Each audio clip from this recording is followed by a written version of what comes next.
En 1912, un hombre firmó un documento legal con su nombre completo. 3 meses después, ese mismo nombre desapareció de todos los registros oficiales de la familia. No hubo funeral, no hubo anuncio de muerte, no hubo explicación, simplemente dejó de existir en los papeles.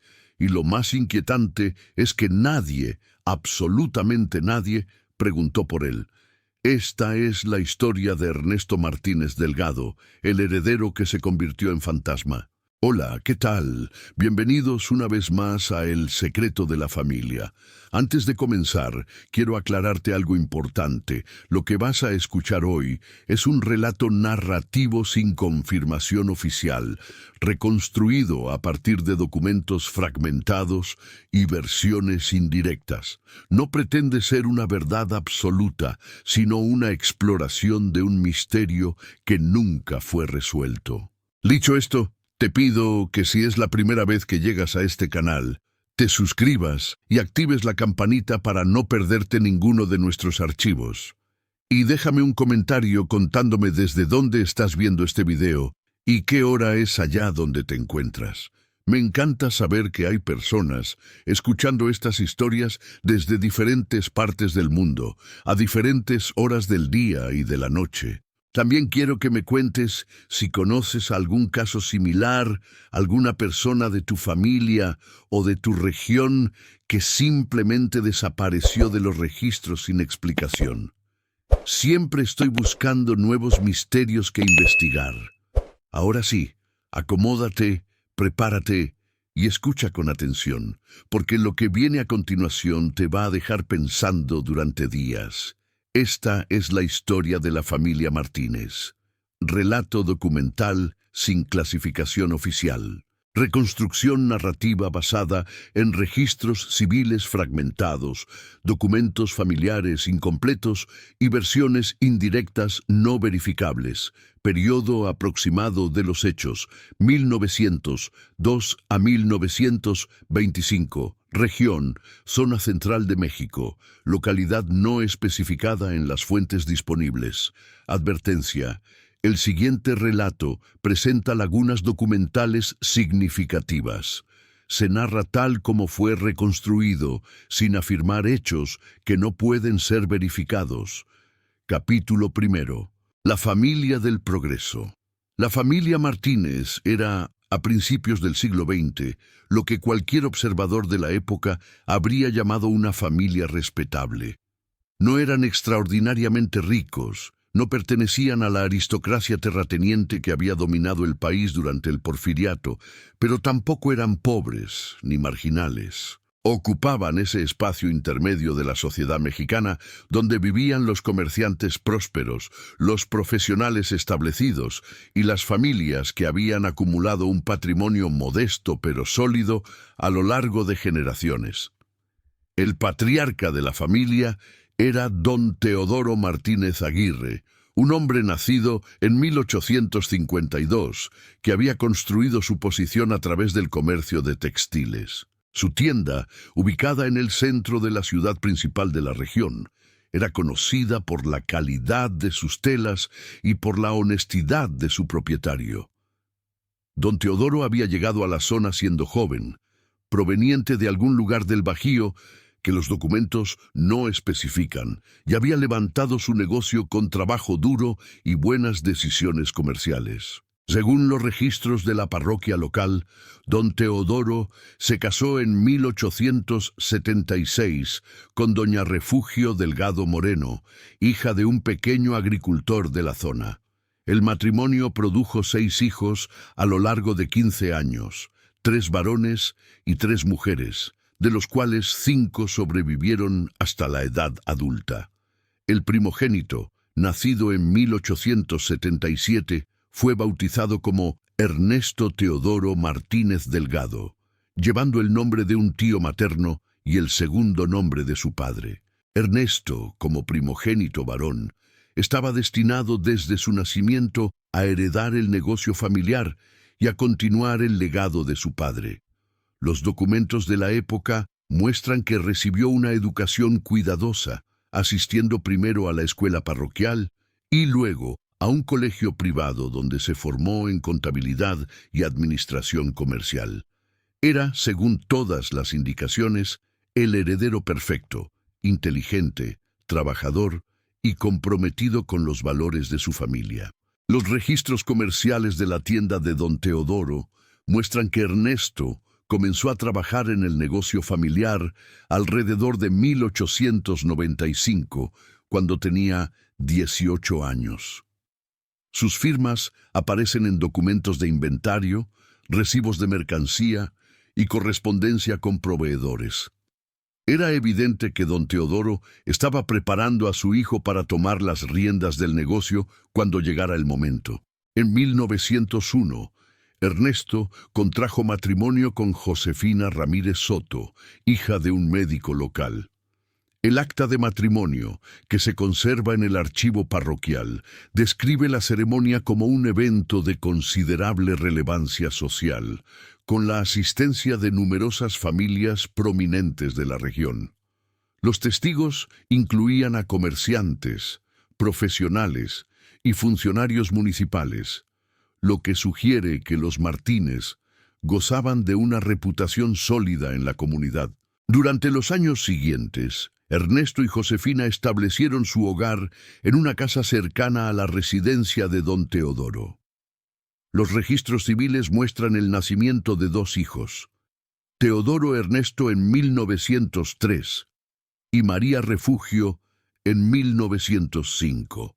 La familia parecía seguir la trayectoria esperada, con Ernesto asumiendo cada vez más responsabilidades en el negocio mientras su padre envejecía. Los documentos comerciales de este periodo muestran a Ernesto como un administrador competente y activo. Su firma aparece en contratos con nuevos proveedores, en acuerdos de expansión del negocio y en correspondencia con clientes importantes. Don Teodoro, que ya tenía más de 50 años, comenzaba a delegar cada vez más decisiones en su hijo mayor. Era evidente que la transición generacional estaba en marcha. Un detalle interesante aparece en los registros de inventario de 1908. Ese año, la tienda de los Martínez amplió su oferta para incluir productos importados de Europa, principalmente telas finas y artículos de mercería. La iniciativa, según una nota en los libros contables, fue propuesta por Ernesto y aprobada por don Teodoro con cierta reluctancia inicial. El éxito de esta expansión consolidó la posición de Ernesto como el heredero natural del negocio. En 1909, Ernesto representó a la familia en una feria comercial celebrada en la capital del estado. Los documentos de participación lo identifican como representante de Casa Martínez e hijo, una designación que sugiere que ya era considerado socio pleno del negocio, no simplemente un empleado. Este reconocimiento formal de su estatus era inusual para la época, cuando los patriarcas solían mantener el control total hasta su muerte. Para 1910, el año en que estalló la Revolución Mexicana, Ernesto Martínez Delgado era un hombre de 33 años, casado, padre de 2 hijos y heredero designado de un negocio próspero. Su nombre aparecía regularmente en documentos comerciales, actas parroquiales y registros municipales. Era, por todos los indicadores disponibles, un miembro respetado y visible de su comunidad. Y entonces, en algún momento entre marzo y junio de 1912, dejó de existir en los documentos. Capítulo 2. Los últimos registros.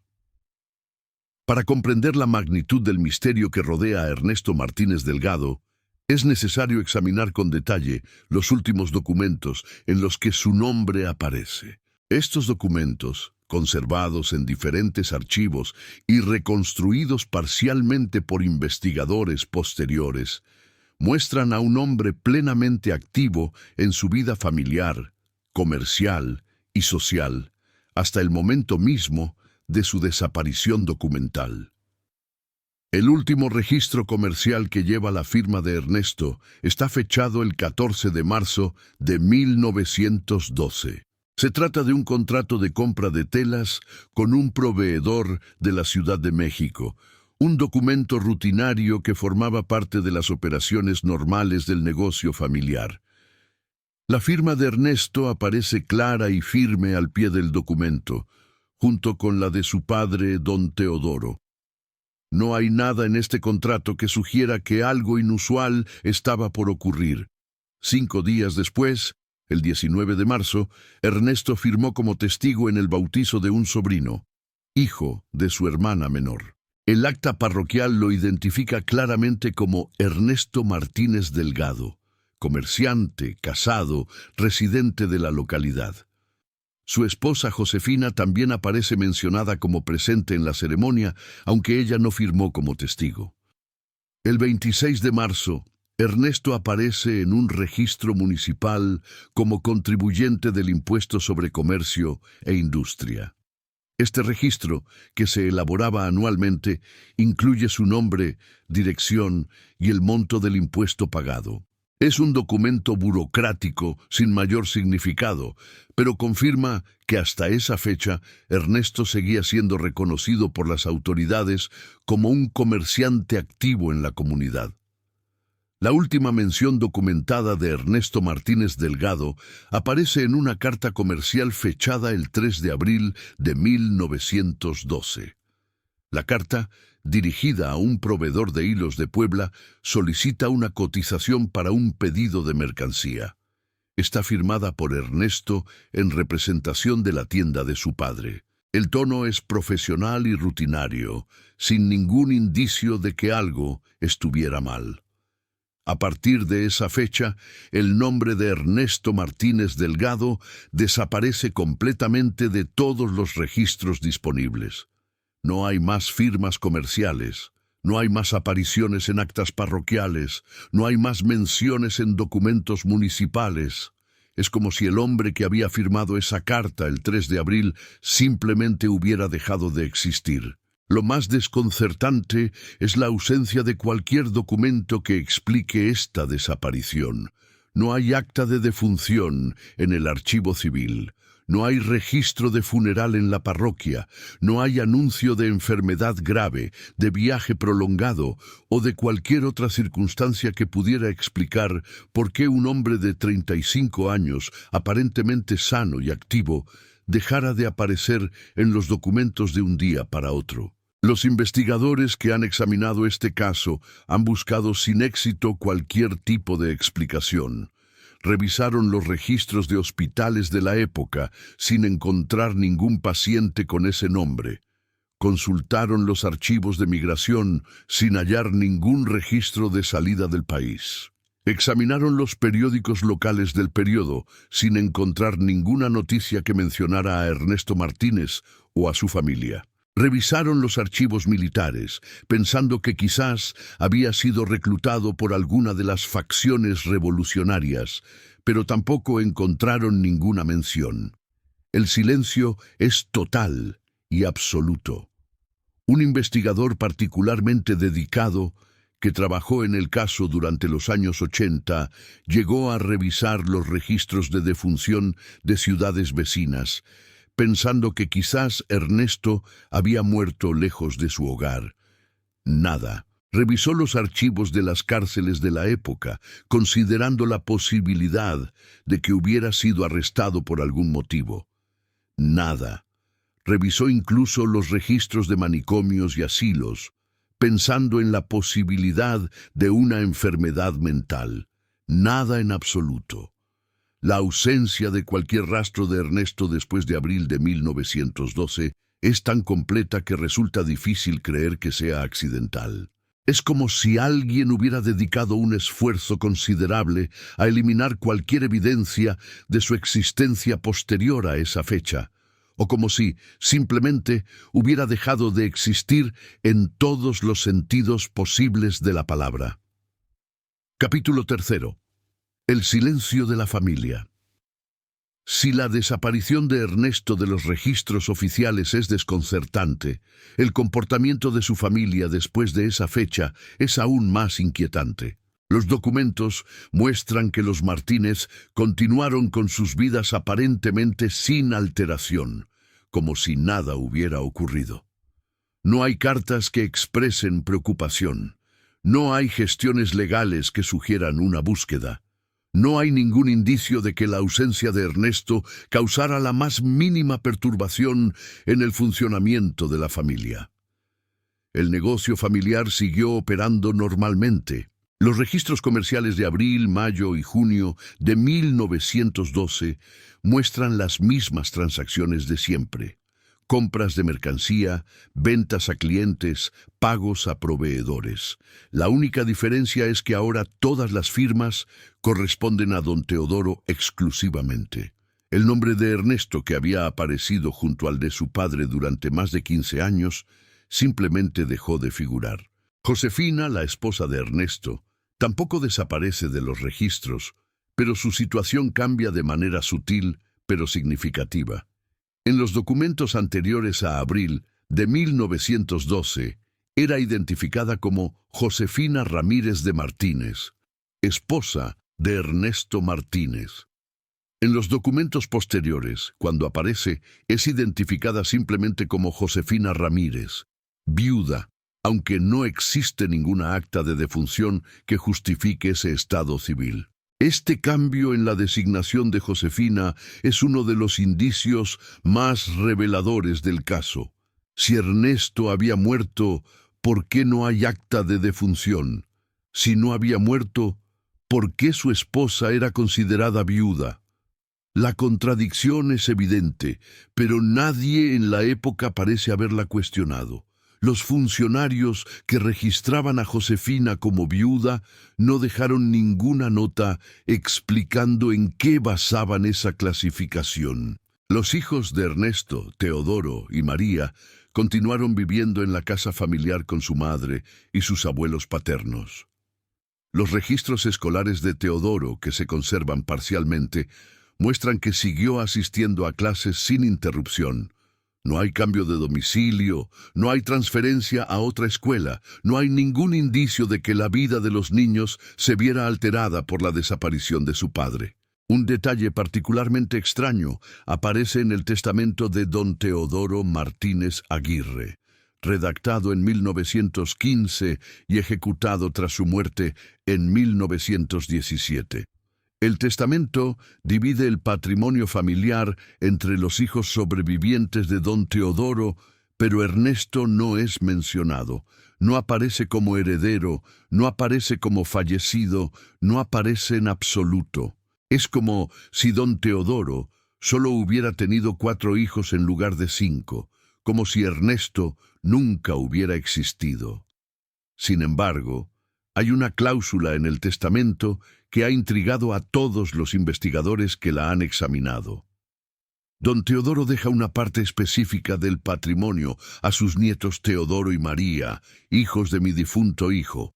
Esta es la única referencia a Ernesto en todo el documento, y ni siquiera lo menciona por nombre. Solo reconoce la existencia de sus hijos y los identifica como hijos de alguien que ya no está vivo. La frase «mi difunto hijo» confirma que, para 1915, la familia consideraba a Ernesto muerto, pero la ausencia de cualquier detalle adicional, cualquier fecha, cualquier circunstancia, sugiere que su muerte, si es que realmente había muerto, era un tema que la familia prefería no discutir, ni siquiera en un documento tan privado como un testamento. Capítulo 4. Las versiones indirectas.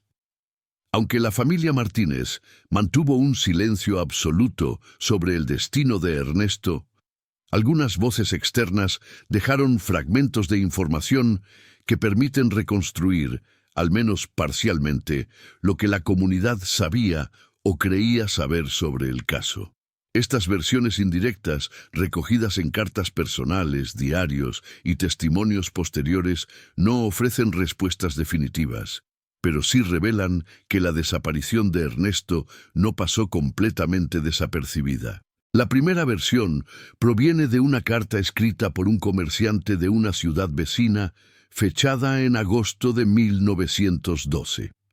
El comerciante, cuyo nombre aparece tachado en la copia que se conserva, escribía a un socio para comentar noticias de la región. Entre otros asuntos, menciona que se dice que el hijo mayor de don Teodoro Martínez ha dejado la ciudad por razones de salud. Desconozco los detalles, pero la tienda sigue funcionando como siempre. Esta mención es significativa porque sugiere que, al menos oficialmente, la explicación que circulaba era que Ernesto se había marchado por motivos de salud. Sin embargo, no hay ningún registro de traslado a un sanatorio, hospital o lugar de tratamiento. Si Ernesto se fue por razones de salud, ¿a dónde fue exactamente? Los archivos de los principales centros médicos de la época no contienen ningún registro de un paciente con ese nombre durante el periodo en cuestión.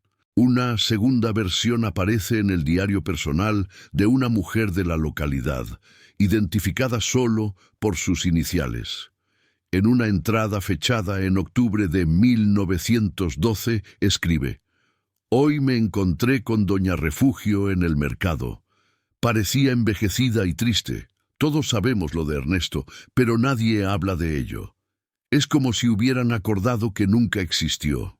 Esta entrada es notable por varias razones. Primero, confirma que la desaparición de Ernesto era conocida en la comunidad, aunque no se discutía abiertamente. Segundo, sugiere que la madre de Ernesto, doña Refugio, estaba visiblemente afectada por la situación, lo cual indicaría que su ausencia no era voluntaria ni esperada.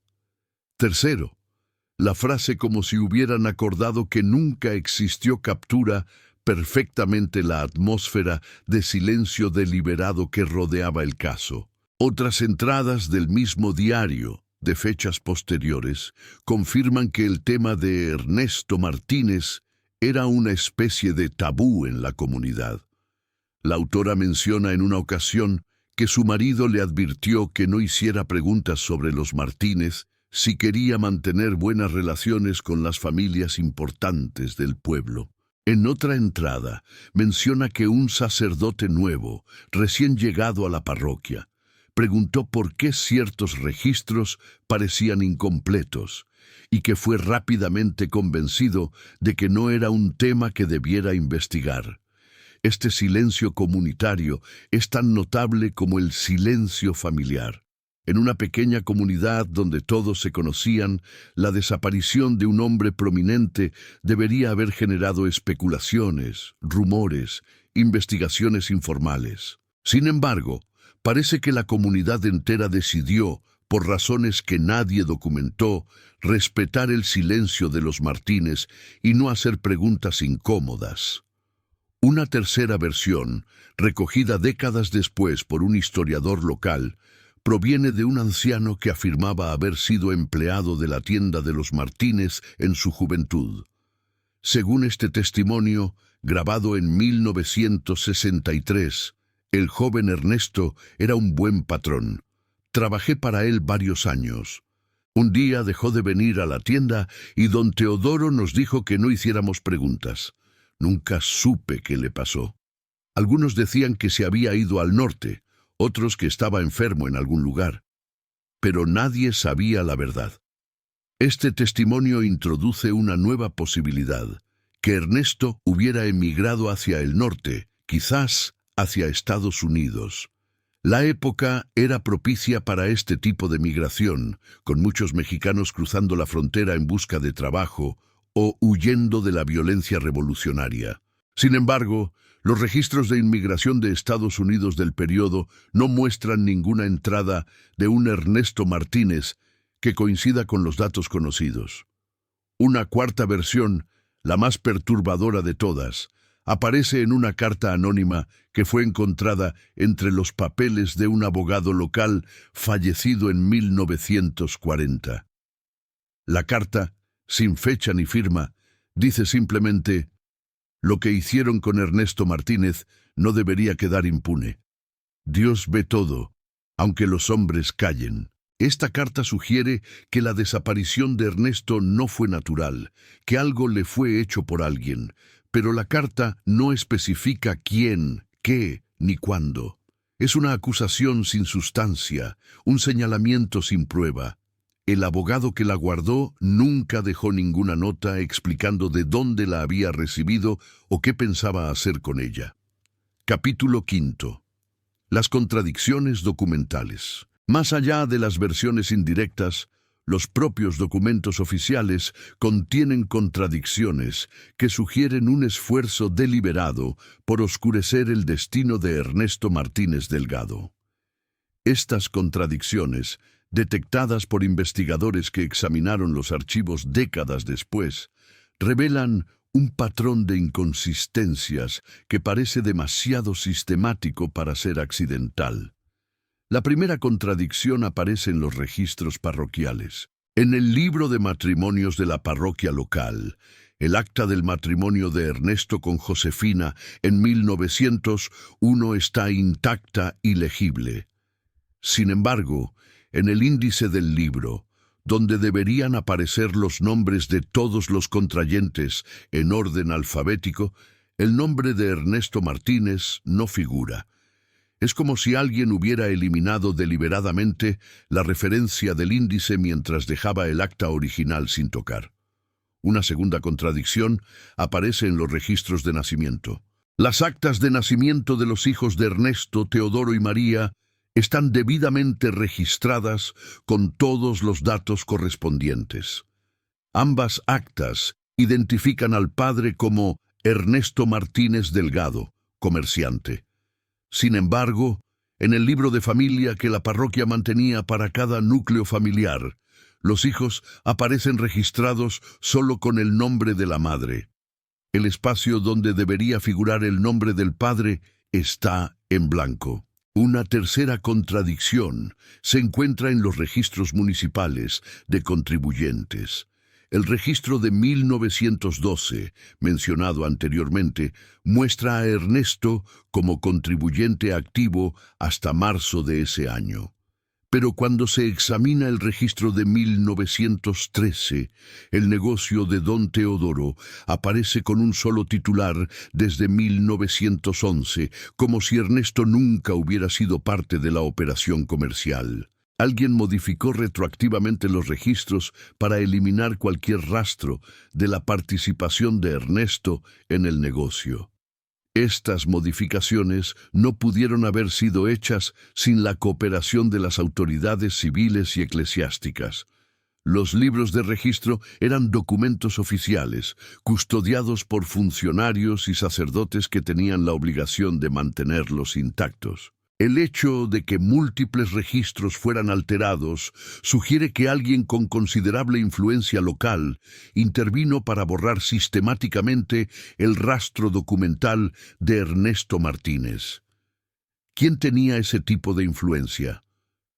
Don Teodoro Martínez era un comerciante respetado, pero no era un hombre de poder político. La familia no tenía conexiones conocidas con las autoridades revolucionarias que controlaban la región en esos años turbulentos. Y sin embargo, alguien logró que los registros fueran modificados de manera coordinada en diferentes instituciones. Una hipótesis sugiere que la propia familia Martínez fue responsable de estas modificaciones, buscando proteger algún secreto que preferían mantener oculto. Quizás Ernesto había hecho algo que avergonzaba a la familia. Quizás había sido víctima de algo que la familia no quería que se supiera. Quizás simplemente querían que desapareciera de la historia por razones que nunca documentaron. Otra hipótesis propone que las modificaciones fueron ordenadas por una autoridad externa, posiblemente relacionada con los conflictos revolucionarios de la época. Entre 1910 y 1920, México vivió una guerra civil devastadora en la que facciones rivales luchaban por el control del país. En ese contexto, personas podían desaparecer por razones políticas sin que nadie se atreviera a hacer preguntas. Sin embargo, no hay ninguna evidencia que vincule a Ernesto Martínez con actividades políticas o revolucionarias. Los documentos lo muestran como un comerciante dedicado a su negocio y a su familia, sin ningún interés aparente en los conflictos que sacudían al país. Si fue víctima de la violencia revolucionaria, no dejó ningún rastro de esa conexión. Capítulo 6. La esposa silenciosa. De todas las personas que podrían haber arrojado luz sobre el destino de Ernesto Martínez, ninguna estaba en mejor posición que su esposa Josefina, y sin embargo, Josefina guardó un silencio absoluto sobre el tema durante los más de 40 años que sobrevivió a la desaparición de su marido. Los documentos que se conservan de ella revelan a una mujer que continuó con su vida, crió a sus hijos y nunca, jamás, mencionó públicamente lo que había ocurrido con Ernesto. Después de abril de 1912, Josefina aparece en los registros como viuda, aunque nunca se especifica cuándo ni cómo enviudó. Continuó viviendo en la casa familiar, primero con sus suegros y luego, tras la muerte de estos, con sus propios hijos ya adultos. Los registros muestran una vida modesta pero estable, sostenida aparentemente por la herencia que don Teodoro dejó a sus nietos y por el apoyo de la familia extendida. En 1923, Josefina aparece como testigo en el matrimonio de su hijo Teodoro. El acta la identifica como Josefina Ramírez, viuda de Martínez. Es la primera y única vez que aparece vinculada al apellido Martínez después de la desaparición de Ernesto. En todos los demás documentos posteriores es simplemente Josefina Ramírez, viuda, sin mención de su apellido de casada. Los testimonios indirectos sobre Josefina son escasos pero reveladores. Una vecina que la conoció en sus últimos años, entrevistada en 1970, recordaba: Doña Josefina era una mujer muy callada. Nunca hablaba de su marido. Una vez le pregunté por él, cuando yo era joven y no sabía que no debía preguntar, y ella simplemente me miró con unos ojos tan tristes que nunca volví a mencionarlo. Otro testimonio de un pariente lejano ofrece un detalle más específico. Mi madre me contó que en la casa de doña Josefina no había ninguna fotografía de don Ernesto, ninguna, como si nunca hubiera existido. Pero mi madre decía que una vez, cuando era niña, vio a doña Josefina llorando en su habitación, sosteniendo algo contra su pecho. Podría haber sido una fotografía, pero nadie lo sabe con certeza. Josefina Ramírez murió en 1953, a la edad de 72 años. Su acta de defunción la identifica como viuda, sin especificar el nombre de su difunto esposo. Fue enterrada en el cementerio municipal en una tumba modesta que no lleva ninguna inscripción que la conecte con la familia Martínez. Es como si, incluso en la muerte, hubiera preferido mantener la distancia respecto al hombre que había sido su esposo. Un detalle curioso aparece en el inventario de sus pertenencias, realizado después de su muerte para efectos de la sucesión. Entre sus objetos personales había una pequeña caja de madera cerrada con llave. Sus hijos, que estuvieron presentes durante el inventario, indicaron que no tenían la llave y que no sabían qué contenía la caja. Según el documento, la caja fue entregada a su hijo Teodoro junto con el resto de las pertenencias de su madre. ¿Qué contenía esa caja? ¿Había allí cartas de Ernesto, fotografías, quizás documentos que explicaban su desaparición? Nadie lo sabe. Teodoro murió en 1978 y la caja no fue mencionada en el inventario de sus pertenencias. Quizás la abrió y destruyó su contenido. Quizás la guardó en algún lugar que nunca fue encontrado. Quizás simplemente se perdió en una de las muchas mudanzas y reorganizaciones que ocurren en cualquier familia a lo largo de las décadas. Los hijos de Ernesto y Josefina, Teodoro y María, también mantuvieron el silencio de su madre. Teodoro se convirtió en comerciante como su abuelo, aunque nunca alcanzó el mismo nivel de prosperidad. María se casó con un funcionario público y se mudó a la capital. Ninguno de los dos dejó ningún documento que explicara qué había ocurrido con su padre. Si sabían la verdad, se la llevaron a la tumba. Capítulo 7. Las fechas imposibles. Uno de los aspectos más desconcertantes del caso Martínez son las fechas imposibles que aparecen en ciertos documentos. Estas fechas, que contradicen la cronología establecida de los eventos, sugieren que alguien cometió errores al intentar ocultar la verdad, o que los documentos fueron manipulados de maneras que crearon inconsistencias inadvertidas. El primer ejemplo de fecha imposible aparece en un documento comercial de 1914. Se trata de un recibo de mercancía que lleva una firma que parece ser la de Ernesto Martínez. Si este documento es auténtico, significaría que Ernesto seguía vivo y activo en el negocio familiar 2 años después de su supuesta desaparición. Sin embargo, un análisis caligráfico realizado décadas después concluyó que la firma, aunque similar, no era idéntica a las firmas conocidas de Ernesto. Las diferencias eran sutiles pero detectables. Ciertos rasgos estaban simplificados, como si alguien hubiera intentado imitar la firma sin conocerla perfectamente. Esto sugiere que alguien, posiblemente don Teodoro u otro miembro de la familia, firmó en nombre de Ernesto después de su desaparición. ¿Por qué alguien querría falsificar la firma de Ernesto 2 años después de que dejara de aparecer en los registros? Una posibilidad es que ciertos contratos comerciales requerían la firma de ambos socios y que la familia intentaba mantener la ficción de que Ernesto seguía involucrado en el negocio. Otra posibilidad es que alguien quería crear la impresión de que Ernesto seguía vivo en una fecha en que ya no lo estaba. Una segunda fecha imposible aparece en una carta que supuestamente Ernesto envió a un proveedor en mayo de 1912. La carta, encontrada en los archivos del proveedor, está fechada el 15 de mayo y firmada por Ernesto. Pero el sello postal del sobre que la contenía muestra una fecha de junio, lo que significa que la carta fue enviada al menos 2 semanas después de la fecha que llevaba escrita. Esta discrepancia podría tener una explicación inocente. Quizás la carta fue escrita en mayo, pero enviada más tarde por algún retraso.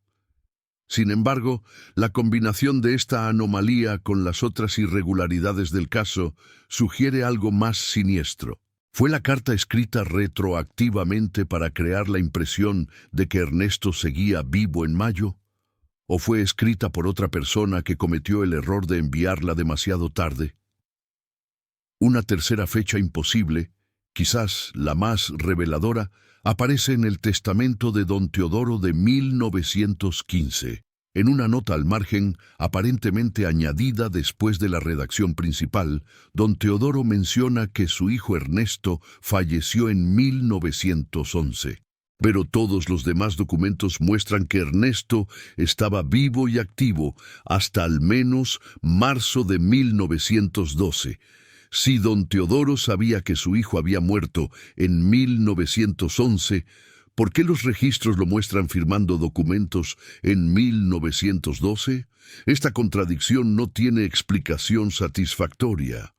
O don Teodoro se equivocó en la fecha, algo poco probable dado su reconocida atención al detalle. O los documentos de 1912 fueron falsificados retroactivamente para crear la impresión de que Ernesto seguía vivo.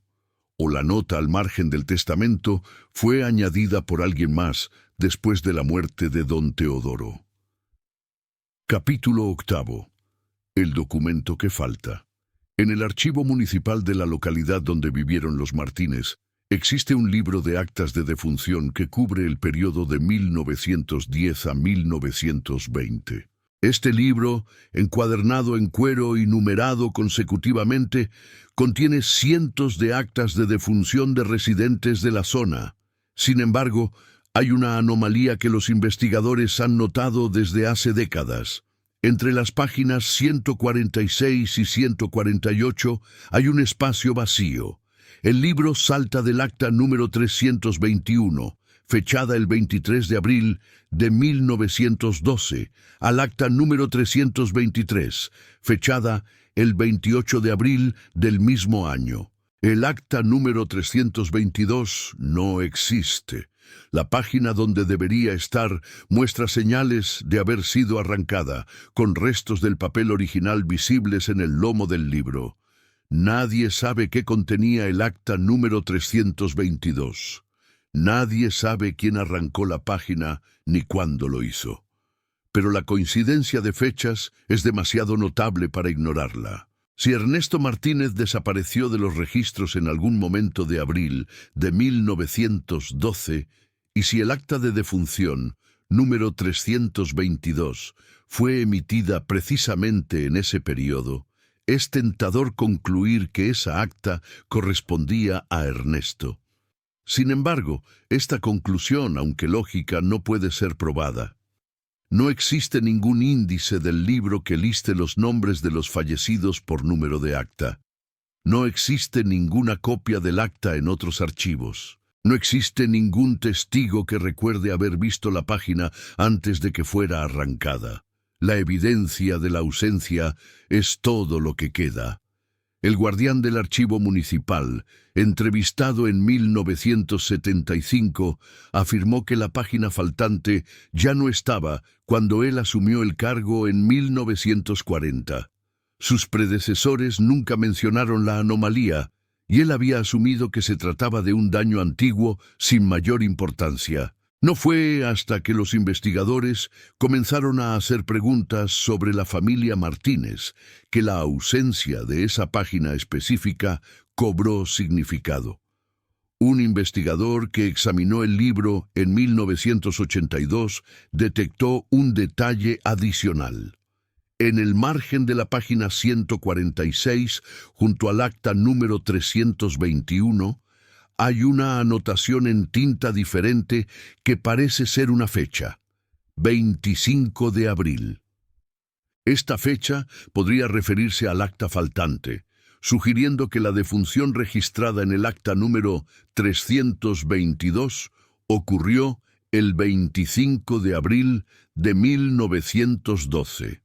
Si esto es correcto, entonces Ernesto Martínez habría muerto aproximadamente 3 semanas después de su última aparición documentada en la carta del 3 de abril. Pero esta conclusión sigue siendo especulativa. La anotación marginal podría referirse a cualquier otra cosa. Y sin el acta original, no hay manera de saber con certeza qué nombre contenía. Capítulo 9. Las teorías y las sombras. A lo largo de las décadas, diferentes investigadores y aficionados a los misterios históricos han propuesto diversas teorías para explicar la desaparición de Ernesto Martínez Delgado.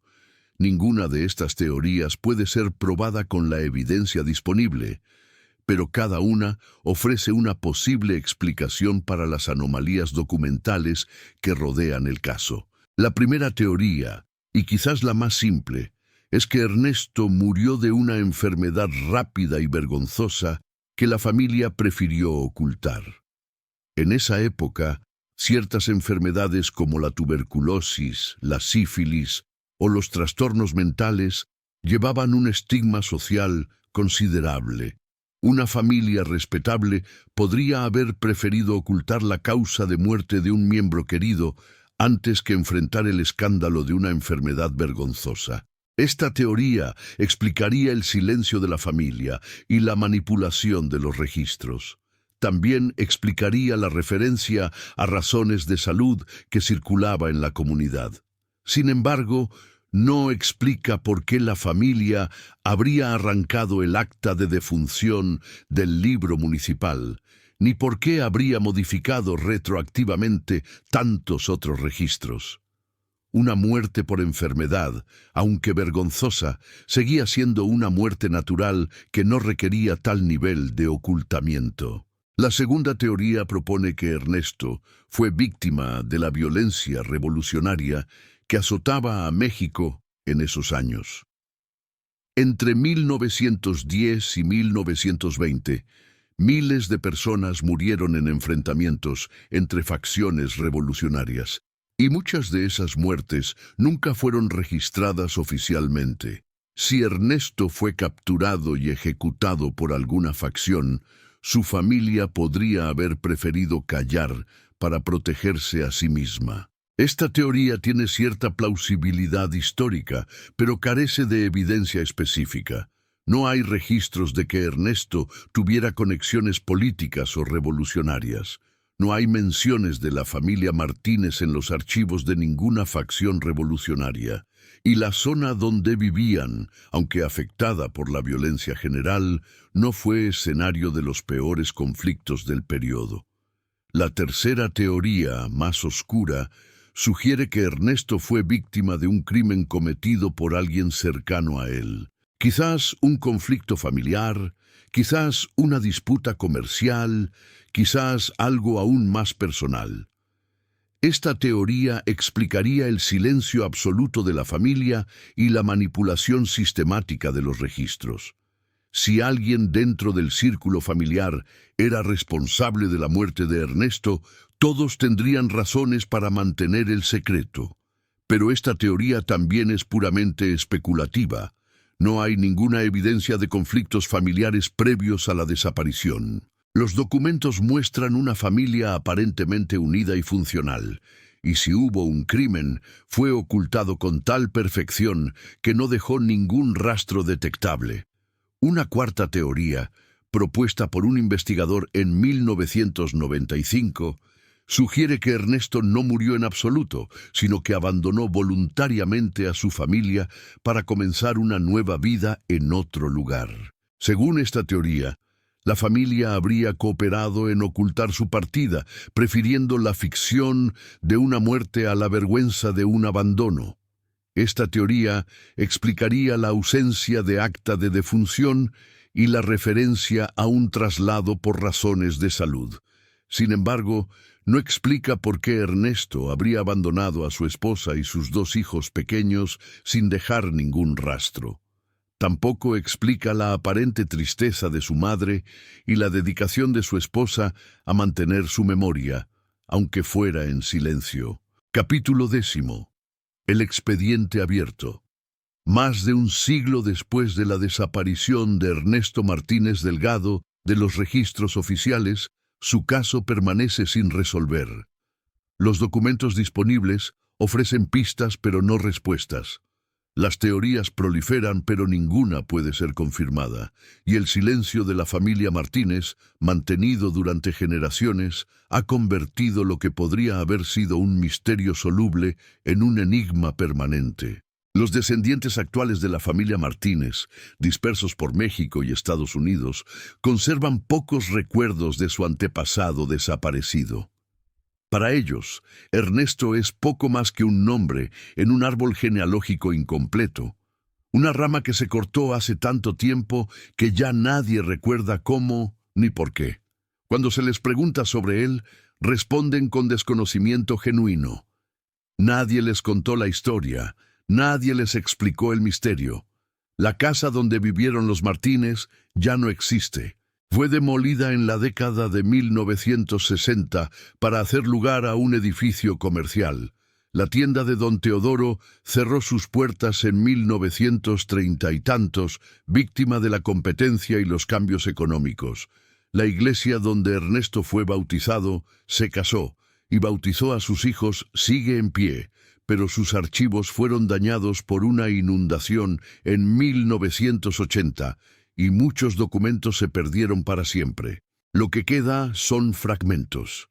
Un acta de matrimonio aquí, un registro comercial allá, una carta olvidada en un archivo provincial, un testimonio grabado décadas después de los hechos.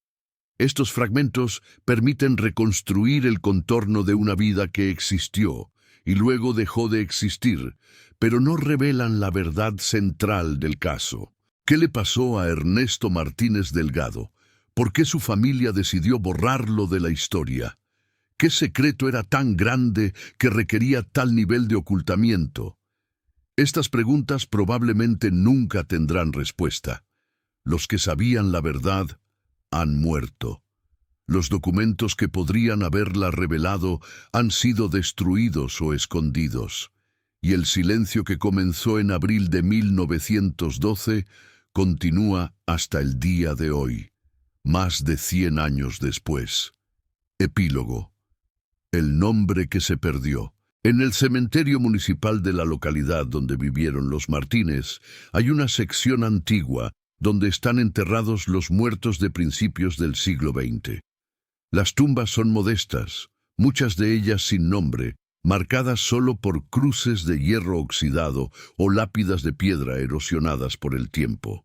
El paso de más de un siglo ha borrado muchas inscripciones, haciendo imposible identificar a todos los que yacen allí. Un investigador que visitó el cementerio en 2005 buscó cualquier rastro de Ernesto Martínez Delgado. No encontró ninguna tumba con su nombre. No encontró ninguna lápida que pudiera corresponder a un hombre de 35 años fallecido en 1912. No encontró ningún indicio de que alguien llamado Ernesto Martínez hubiera sido enterrado allí. Consultó los libros de registro del cementerio, que se conservan desde 1890, pero el nombre de Ernesto no aparece en ninguna entrada. Lo que sí encontró el investigador fueron las tumbas de otros miembros de la familia Martínez. Don Teodoro está enterrado allí, con una lápida que indica su nacimiento en 1852 y su muerte en 1917.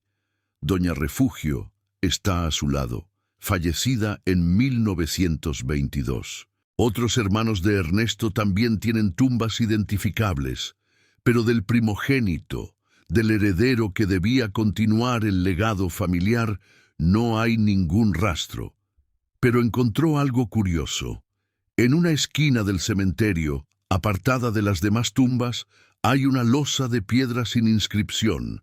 La losa está agrietada y cubierta de musgo, pero su tamaño y forma corresponden a una tumba adulta. No hay nombre, no hay fecha, no hay ninguna indicación de quién yace debajo. Es simplemente una tumba anónima, perdida entre cientos de otras tumbas que sí tienen identidad. El investigador preguntó al encargado del cementerio sobre esa tumba sin nombre. El encargado, un hombre mayor que había heredado el puesto de su padre, respondió que siempre había estado ahí, que nadie sabía quién estaba enterrado y que nadie había venido jamás a visitarla o a dejar flores. «Es una tumba olvidada», dijo, «como tantas otras. Hay muchos muertos sin nombre en este lugar». Es esa la tumba de Ernesto Martínez Delgado. No hay manera de saberlo sin una exhumación, y nadie ha solicitado jamás permiso para realizarla. Los descendientes de la familia no muestran interés en resolver el misterio. Las autoridades no tienen razón para investigar un caso de hace más de un siglo. Y el hombre que podría estar enterrado allí, si es que está enterrado allí, continúa sin nombre, sin identidad, sin historia. Quizás eso es lo que querían quienes borraron a Ernesto de los registros. Quizás querían que desapareciera tan completamente que nadie pudiera encontrarlo, ni siquiera después de muerto. Si ese era su objetivo, lo lograron con notable eficacia. Ernesto Martínez Delgado existió durante 35 años y luego dejó de existir. No en un momento dramático, no en una muerte heroica o trágica, sino en un silencio que se extendió hasta cubrir todo rastro de su paso por el mundo. Fin del relato documental. Clasificación: caso no resuelto, estado, archivado sin conclusión.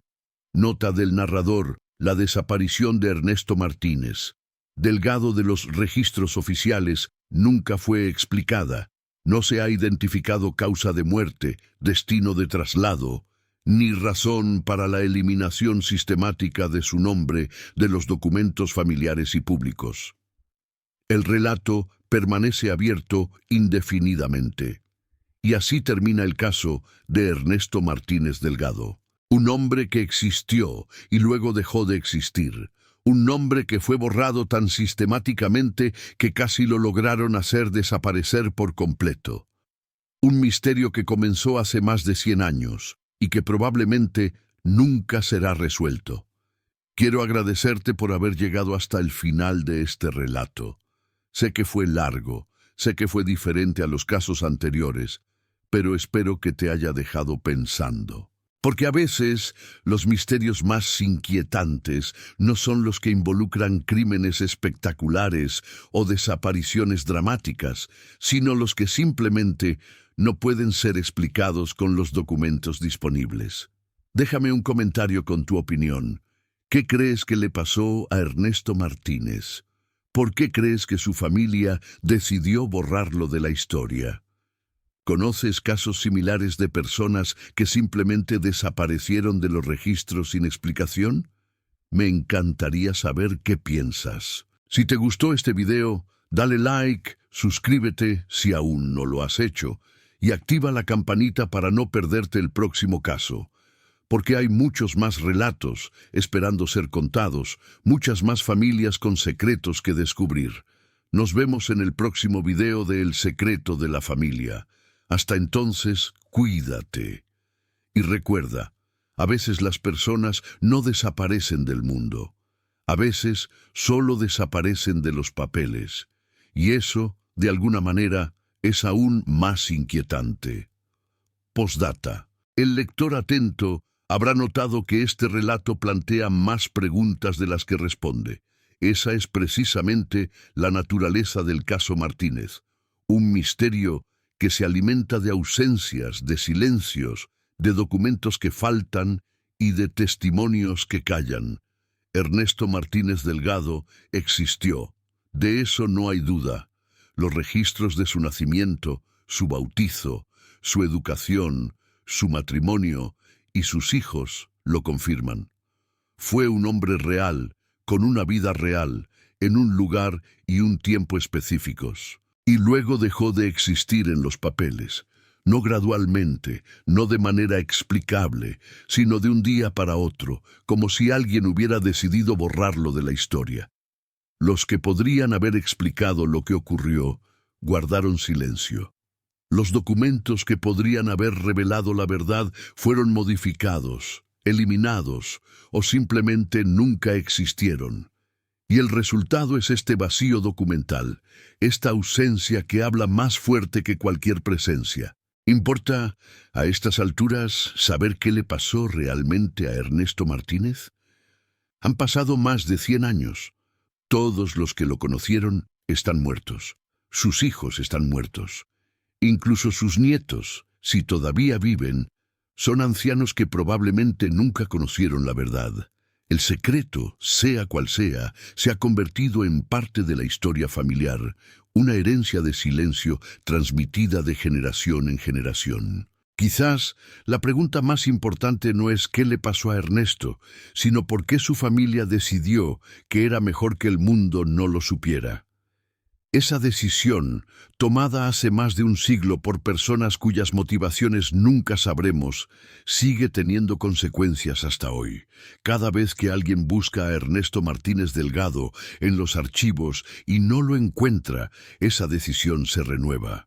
Cada vez que un investigador tropieza con las contradicciones y los silencios del caso, la voluntad de aquellos que quisieron borrarlo de la historia se hace presente.